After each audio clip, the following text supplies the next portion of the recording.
Alô, olá, muitos bem-vindos, bem-vindas nesse novo encontro literário Alter Brasiliense. Hoje com a professora Patrícia Lavelli para falar sobre Voix de Femme, vozes femininas, poesia e política no Brasil de hoje. Boa tarde, boa noite, Patrícia. Obrigada pela presença, muito bem-vinda. Obrigada, mas eu que agradeço muito esse convite, a generosidade dessa acolhida, enfim, queria dizer que tenho maior admiração por esse trabalho que vocês têm feito, você tem feito junto com o Instituto Alter Brasilis, né, a gente sabe que isso é uma política cultural, que deveria ser uma política de Estado, mas que no Brasil é uma iniciativa de pessoas, e eu acho isso muito legal, uma coisa que tem muito valor, muito importante. Muito Enfim, até obrigada. porque a gente tem poucos espaços para a cultura brasileira e para a literatura brasileira na França, né?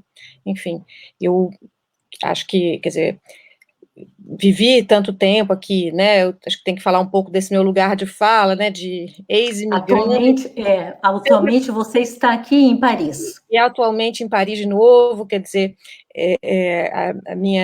o meu lugar de fala em relação a essa poesia brasileira contemporânea feita por mulheres, né, é ao mesmo tempo interior e exterior. Eu também escrevo poesia, mas ao mesmo tempo eu voltei para o Brasil em 2014 e encontrei lá, né, essa multidão de vozes femininas, e assim, acho que o meu projeto mesmo de escrita poética acabou se consolidando e se autorizando, né? Só um minutinho, Patrícia, me desculpa. Eu só queria te apresentar para o público que não Sim. te conhece, né?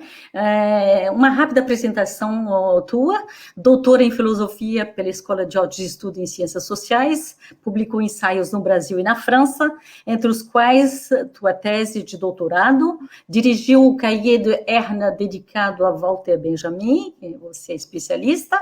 Seu primeiro livro de poesia, Bye Bye Babel, foi publicado no Brasil em 2018, obteve, né, com este livro, a primeira menção honrosa no Prêmio Cidade de Belo Horizonte. Tem poemas publicados em antologias, jornais, revistas, inclusive aqui na França, na revista Poésie.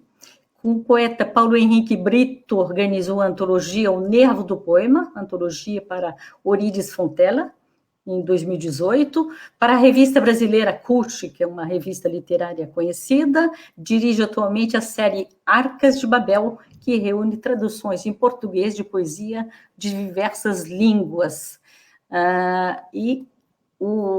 Então, como eu disse, a gente vai falar voz de mulheres, né, vozes de femme, um dossiê, porque você está lançando um dossiê de poesia brasileira contemporânea escrita por mulheres.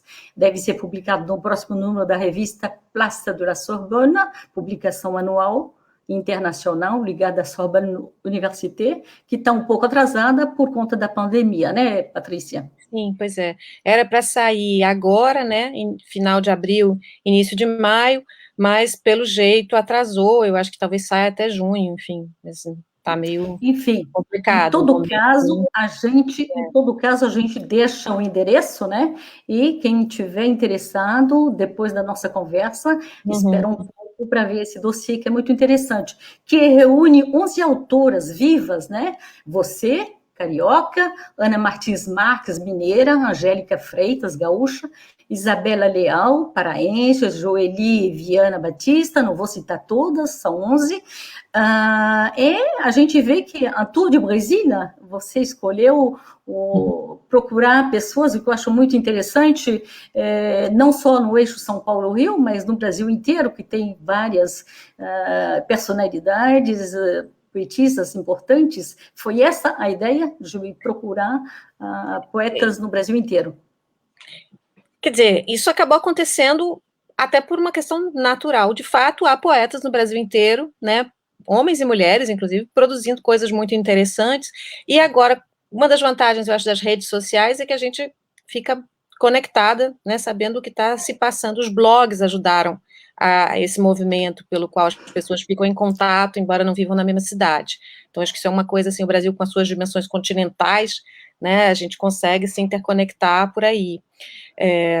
Mas o ponto de partida para esse dossiê foi essa constatação da multiplicidade de vozes femininas na poesia brasileira dos últimos 20 anos. Né? Isso aconteceu até por conta da vinda ao Rio de Janeiro de um amigo e colega, né, de um colega francês, que foi a pessoa que acabou me convidando para fazer esse trabalho para a revista Place de la Sorbonne, que é o Guillaume Métayer, e de perceber como tinha muitas mulheres, né, ocupando espaços importantes na poesia brasileira de hoje, assim, e fazendo muitas coisas diferentes, não é uma corrente, digamos, que todo mundo tem o mesmo modo de fazer, né, são diversos modos de fazer, então, eu acho que isso embora as mulheres sejam a metade da população, e, portanto, né, seria natural que nós fôssemos também a metade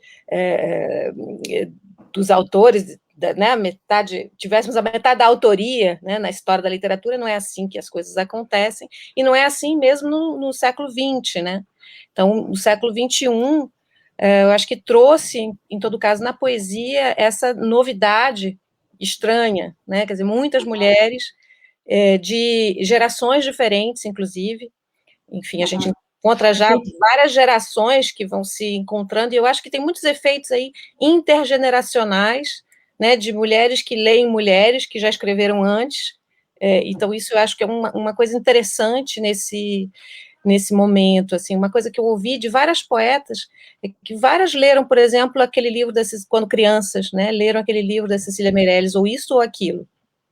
Isso é uma coisa curiosa. Muitas poetas que hoje são importantes, né, na poesia brasileira, leram esse livro quando crianças, e começaram a escrever por aí, se sentiram autorizadas a escrever, né, vendo essa poeta mulher escrever, né.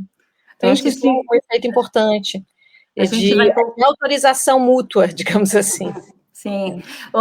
Patrícia, me desculpa, antes da gente falar mais, a gente vai falar sobre o conteúdo, mas eu queria dizer que é um trabalho, é uma publicação bilíngue, né? Que você tem com 3 tradutoras, mulheres, você escreve, traduz e se autotraduz em português e em francês. As outras tradutoras são Inês Ozeki Depré, Dolores Catalá, e o tradutor Marc Delaunay. Você poderia falar um pouco mais desse trabalho de tradução e por que essas pessoas claro. Contribuíram para esse dossiê? Inês Ozeki Depré é uma tradutora já consagrada, né, que tem uma obra de tradução, sobretudo para poesia grande. Ela traduz tanto do português para o francês, quanto do francês para o português, e então, quando eu fui convidada para fazer esse trabalho, né, acho que a gente entrou em contato e propus a ela colaborar, e ela escolheu as autoras que ela queria traduzir. Eu também traduzi autoras que foram importantes, que têm sido importantes para mim, para o meu próprio fazer poético, que me interessam de diversas maneiras. Então, teve uma coisa também de escolha afetiva e subjetiva nisso, né, tem algumas dessas autoras que eu traduzi, eu também escrevi sobre elas, por exemplo, né, também são autoras que eu estudei, me interessaram também do ponto de vista crítico, e eu acho que no caso da Inês também foi esse né, ela também são autoras que ela conhece bem, que ela já acompanha há algum tempo, e que ela então propôs a leitura, a tradução. O Marc Delaunay é meu marido, né, e ele é um tradutor importante de filosofia alemã, quer dizer, é um teórico da tradução, e como ele vem estudando português e tal, a gente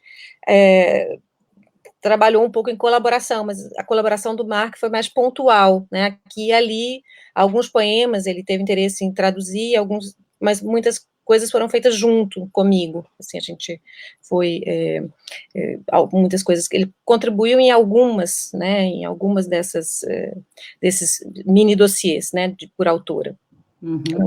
Eu queria que você... Dolores, só para concluir, a Dolores Catalá eu não conheço, foi porque ela traduziu o livro inteiro da Luby Prats, que é uma das autoras, né, que entra no dossiê, e que o livro vai sair em francês, então veio a contribuição já pronta, né, desses poemas da Luby Prats, que eu achei que era interessante também incluir, até porque o livro vai sair, então né, achei que era uma maneira também de dar uma força aí para esse lançamento, enfim, que tem uma temática também importante, antirracista, né, eu acho que achei que era uma questão aí interessante, assim, e o livro é muito interessante também, né, enfim. Beleza, Patrícia, então, eu queria que você falasse mais um pouco dessas, são 11 autoras, né, do conteúdo em relação à temática, você acabou de falar da temática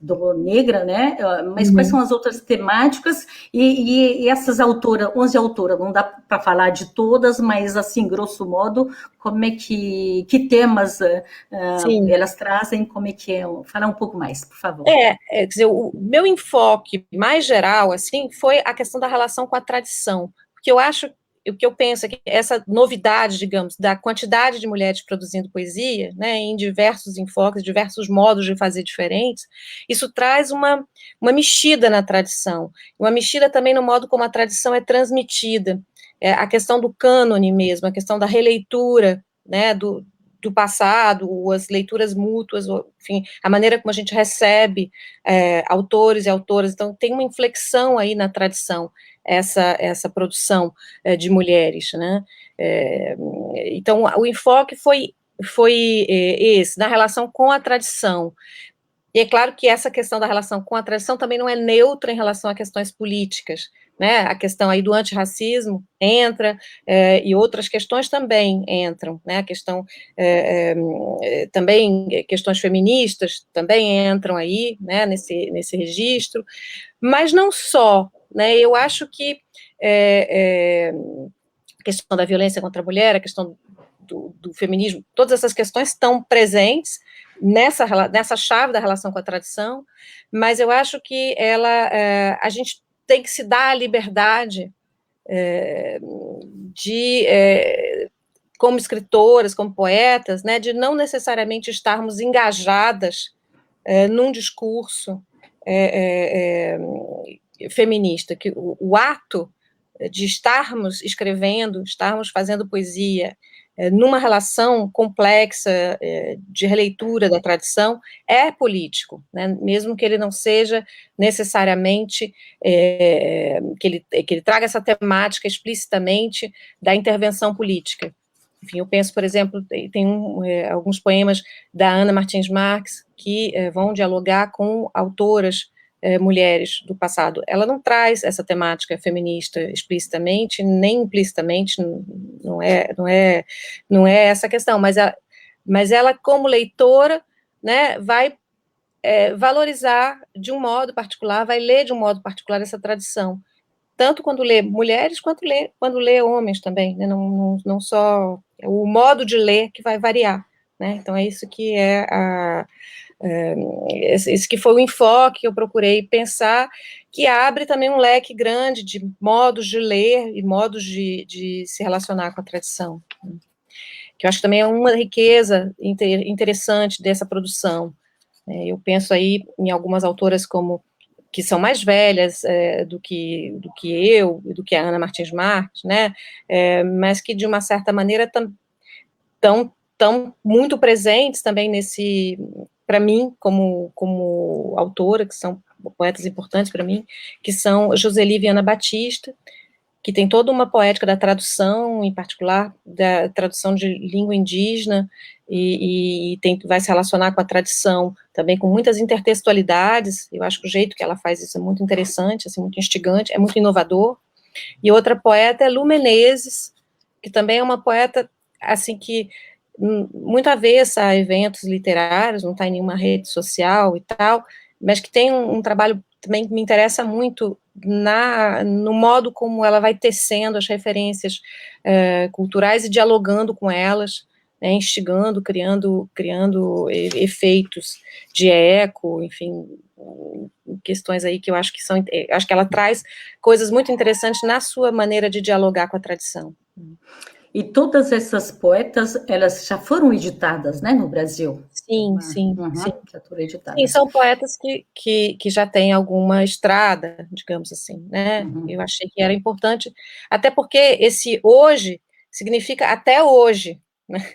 Uhum. Não estou falando do futuro, estou falando do que, né, o que está aí, e a gente está também falando por um público francês, né? Então achei que era interessante pegar pessoas que têm um trabalho já mais ou menos consolidado, quer dizer, mesmo algumas são mais conhecidas do que outras por razões que são meio contingentes aí, né, no mercado editorial e tal, mas a minha preocupação foi realmente em pensar essa questão aí de uma obra com um perfil consolidado, com um perfil autoral consolidado, né, independente de ser mais ou menos conhecido, mais ou menos, enfim, recebida dentro do...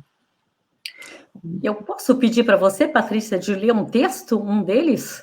Claro. Por favor. Eu pensei, enfim, eu posso deixar para o fim um texto do dossiê, porque eu pensei em ler um texto meu. Sim, sim, um texto aqui e a gente lê um no final.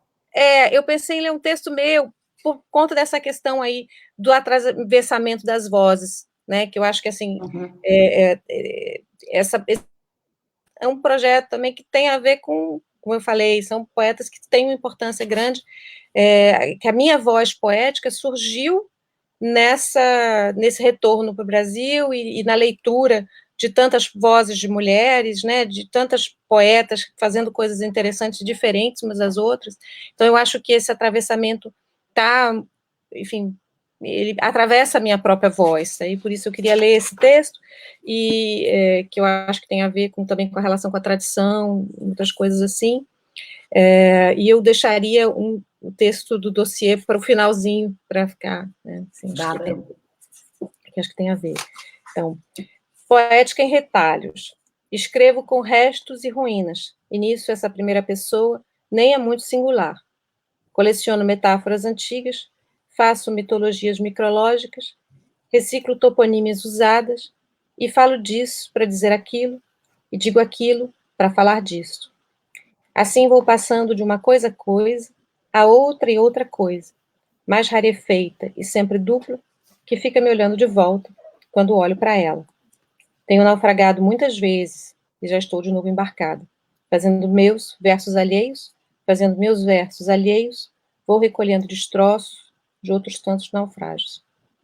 Enfim, então é um pouco... eu coloquei esse poema né, nas autotraduções lá que eu incluí no dossiê, e acabou que esse trabalho de tradução e autotradução acabou desencadeando toda uma reescritura desse meu livro, né, que é o Babai Babel, aproveitar fazer publicidade. Sim, com certeza.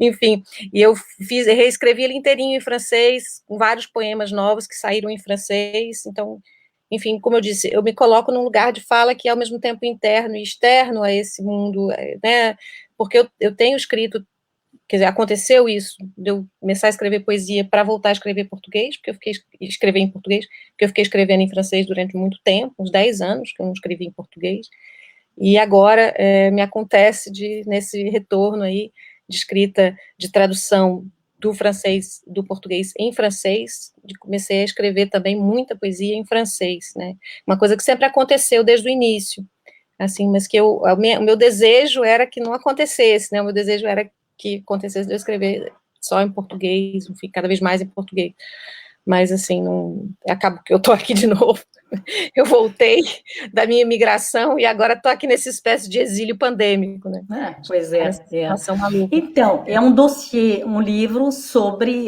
com poesias de mulheres no século XX, 21, estamos no século XXI, poesias contemporâneas. No que e de mulheres, como você disse agora há pouco, e que a gente constata, há espaço da mulher na literatura e na poesia é menor que o do homem, então vamos trabalhar o mulherio das letras, né, trabalhando nesse sentido, e esse trabalho também. O que é poesia? Como é que você vê a diferença entre poesia escritas por mulheres e poesias escritas por homens? É como eu dizia, né, eu acho que, quer dizer, que essa diferença não vem necessariamente de uma temática, mas eu acho que as mulheres não precisam ser obrigadas a escrever, né, sobre ser uma mulher, embora escrever sobre ser uma mulher seja uma temática possível, perfeitamente, né? Mas eu acho que tem a ver com um outro olhar, um outro ângulo de visão em relação a essa tradição massivamente masculina. Isso, eu acho que isso traz uma transformação que pode não ser evidente, né, que pode ser mais discreta, ela parece mais discreta, mas no fundo ela é mais profunda, enfim, do que, quer dizer, é claro que, né, as temáticas mais,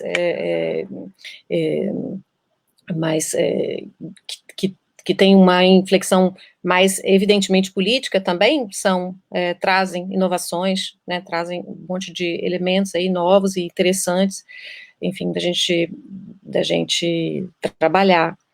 Mas eu acho que a diferença é essa, quer dizer, não acho que a gente tenha um jeito ou temas particulares. Na verdade, eu acho que nós temos um ângulo de visão em relação, né, ao que se pode chamar de universal. Quer dizer, até agora, né, a literatura foi predominantemente masculina e a gente confundiu o universal com o masculino. Eu acho que justamente estamos num momento em que essa representação, essa associação entre o universal e o masculino pode ser problematizada por uma escrita multiforme. São muitas vozes, são vozes diferentes, que fazem coisas diferentes, e é justamente essa riqueza que eu acho que é importante preservar, mostrar que são vários pontos de vista em relação a isso que a gente pode chamar de universal, né, temas universais ou questões universais, enfim. Acho que... Beleza, e duas opiniões tuas do como você vê, duas coisas, a poesia e a tradução.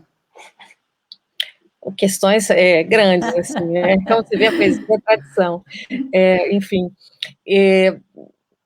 eu acho, assim, que se você quiser uma definição de poesia, há muitas definições de poesia, né, são todas elas meio poéticas, mas eu daria uma definição, acho que a poesia é uma erotização da linguagem, é uma definição tão problemática quanto várias outras, mas para mim ela tem a ver com essa espécie de olhar desejante para a linguagem, né, que seja explicitamente uma temática erótica ou não, mas tem a ver com essa ideia de uma sensualização do material linguístico. Então, eu, assim, entendo a poesia, né, e a tradição, aí sobre a tradição teria muita coisa a dizer, assim, eu acho que tem,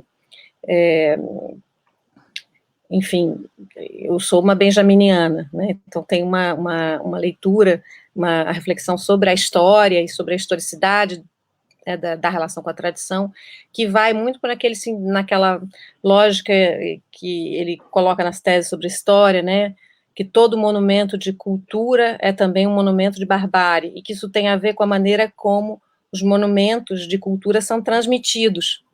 Não tem a ver só com as condições sociais em que eles foram produzidos, que também implicam aí a questão da exploração e tal, as desigualdades, tudo isso, mas tem a ver também com a maneira como eles são transmitidos. A partir de um certo... Aí aqui sou eu, né, fazendo uma leitura feminista do Benjamin, completamente a contrapelo, que ele não era nenhum feminista, mas enfim, pensando que somos nós, né, que não fomos carregadas em cortejo, no fundo. Quer dizer, quem foram esses autores esquecidos, que não foram lidos, ou que não foram editados, né, que nós estamos agora resgatando, né, trazendo, descobrindo. Enfim, acho que há um movimento aí de releitura da história a contrapelo que as mulheres na literatura brasileira contemporânea estão fazendo, né? Eu acho que a gente está fazendo isso, não só eu sozinha, muita gente, e fazendo de jeitos diferentes, né, fazendo de várias maneiras.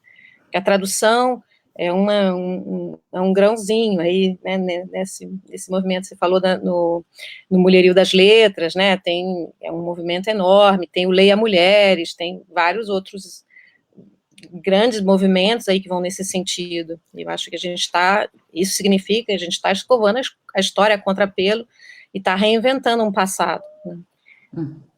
E como é que, eu fico pensando aqui, o ensino da poesia, como é que, né, ela é feita ou não é feita para justamente trazer essa cultura, né, de leitura de poesia? Como é que você vê isso? E como você tem esses dois pés na França e o Brasil, como é que você vê nesses dois universos?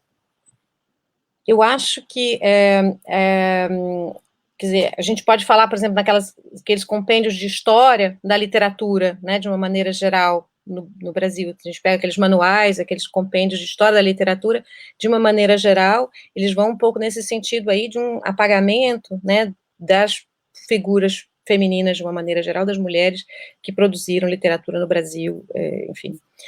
Então, acho que tem esse elemento aí, que está inscrito nos manuais e tal. Com relação ao modo de ensino, eu acho que tem uma coisa tradicional no ensino francês, que é a coisa de aprender poemas de cor, que é uma coisa que eu acho legal. É bem tradicional, né, enfim, mas é uma coisa que é interessante as pessoas saberem poemas de cor. Eu acho que faz parte. Decorar um poema significa alguma coisa, você se aproximar dele de um jeito afetivo, aquilo fica na memória afetiva da criança também, né, aquele contato com a poesia. Enfim, e não são necessariamente poemas para criança, né, as crianças aprendem. Enfim, eu tenho a experiência de ter acompanhado meu filho nesse movimento de aprender poemas de cor, e acho que é uma coisa interessante que eu acho que a gente poderia adotar, né, no Brasil. Assim, eu não me lembro de ter decorado poemas quando eu era criança, assim, mas eu me lembro muito desse livrinho, Isso ou Aquilo, da Cecília Meirelles, que muita gente também leu. E você, então, começou introduzida na poesia pela Cecília? Ou Sim, acho que o Isso ou Aquilo foi o primeiro livro de poesia que eu li na minha vida, com a criança, e criança eu escrevi um pouquinho de poesia, assim. E depois eu fui estudar filosofia, fui para o mundo da teoria e não tive um projeto de escrita assim maduro, né? Isso voltou muito tempo depois, nesse momento que eu comecei a ter vontade de voltar para o Brasil, sobretudo de escrever em português, porque eu fiquei muito tempo no mundo como especialista de Walter Benjamin na França, fiquei muito tempo no mundo franco-alemão, né? E era meu orientador na França era um alemão, enfim, eu fiquei muito tempo nesse universo institucional então houve ali um desejo de retorno à cultura também, né, à literatura, enfim, e daí eu acho que se saiu essa erotização da linguagem que deu na poesia, né, na escrita poética. Uhum. A gente estava dizendo de comunicar, né? Como é que a gente se faz conhecer, de comunicar o trabalho, e você falou dos blogs, redes sociais, né?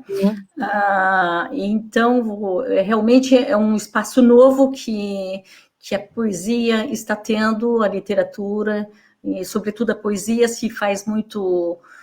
a poesia é mais fácil de veicular, não como é que esse universo está ajudando, né?